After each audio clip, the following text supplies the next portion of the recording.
ایک دن لیلا ساحل پر چلتے ہوئے ایک جادوئی سیپ تلاش کرتی ہے۔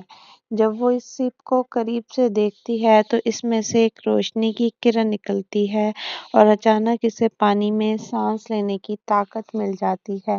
وہ حیران ہو کر پانی میں چھلانگ لگاتی ہے اور اس کا جسم پانی کے نیچے سانس لینے کے قابل ہو جاتا ہے۔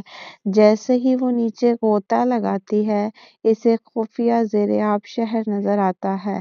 وہ شہر رنگین مرجانوں، چمکتے ہوئے موتیوں اور جادوئی مخلوق سے بھرا ہوا ہے۔ لیلا کو پتہ چلتا ہے کہ شہر میں ایک تاریک قوت پھیل رہی ہے جو سمندر کی تمام مخلوق کو خطرے میں ڈال رہی ہے۔ وہاں کی مچھلیوں، شارکوں اور دیگر سمندری جانوروں سے مل کر وہ اس قوت کا پتہ لگاتی ہے جو شہر کے خزانے میں چھپی ہوئی ہے۔ ایک خوفناک سمندری طوفان آ رہا ہے جو سب کچھ تباہ کر سکتا ہے۔